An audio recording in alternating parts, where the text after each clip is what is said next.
याकूब अलैहिस्सलाम के जब दूसरे बेटे यूसुफ अलैहिस्सलाम के पास से चले गए तो गम की कैफियत क्या होगी, डबल हो गई थी। लेकिन उन्होंने इस गम की डबल कैफियत के अंदर भी क्या किया था, उन्होंने ये कहा था कि इन्नमा अश्कु बसी हुज़्नी इलल्लाह, मैं अपनी परेशानी और अपने गम का तज़किरा अल्लाह के सिवा किसी से नहीं करता। अल्लाह के साथ अब बातें करना सीखो। एक होता है दुआ करना और एक होता है बातें करना, दोनों में बड़ा फर्क होता है।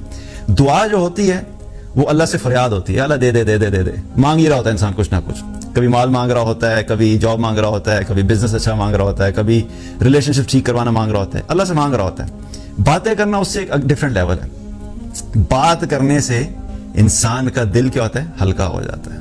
कभी कभी ऐसा होगा लाइफ में कि आपके पास बात करने के लिए कोई नहीं होगा, कोई आपकी बात सुनने के लिए नहीं होगा, क्योंकि ये भी याद रखो कि कोई इंसान किसी की बातें ज्यादा देर नहीं सुन सकता। कभी भी लोगों से उम्मीद मत रखना कि वो बैठ के आपकी सुबह से लेकर रात तक आपका रोना धोना सुनेंगे। Nobody does that.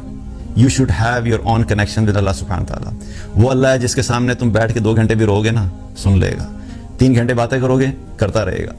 कभी तुम्हें ये नहीं कहेगा कि नहीं तुमने अभी कल तो ये रोना धोना किया था, आज मेरे पास मत आओ।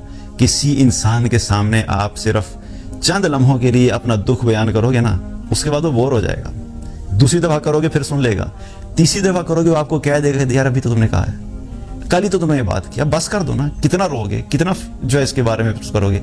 लेकिन अगर दिल हल्का नहीं हो रहा, अल्लाह के साथ कर लिया करो। बातें करना सीखो अल्लाह से, जैसे अपने दोस्तों से कम्युनिकेट करते हो ना, वैसे किया करो, चलते फिरते किया करो। जरूरी नहीं है कि अल्लाह से बात करने के लिए अब आपको वुजू करना है, गुस्ल करना है, एहतमाम करना है, उसके बाद नमाज पढ़नी है। नमाज भी अल्लाह से बात करने का तरीका है, लेकिन वो एक फॉर्मल तरीका है और वो लिमिटेड डिस्कशन है। अल्लाह के साथ इनफॉर्मल डिस्कशंस भी किया करो, जैसे दोस्तों के साथ करते हो। ठीक है, आजमत अल्लाह की अपनी जगह पे, अल्लाह की अजमत पे कॉम्प्रोमाइज नहीं कर सकते, लेकिन कन्वर्सेशन स्टाइल अपने दोस्तों वाला रख सकते हो आप। या अल्लाह ब्लंडर मार दिया, या अल्लाह फंस गया, या अल्लाह ये मैंने करना चाहा था नहीं हुआ, या अल्लाह ये काम मैं करना चाहता हूं तू कर दे, या अल्लाह ये फलां लोग मेरे साथ इस तरह कर रहे हैं, तू मेरे लिए काफी हो जा। अल्लाह से बातें किया करो, you will feel light after that. आप अल्लाह से बात करके होगा, दिल हल्का हो जाएगा।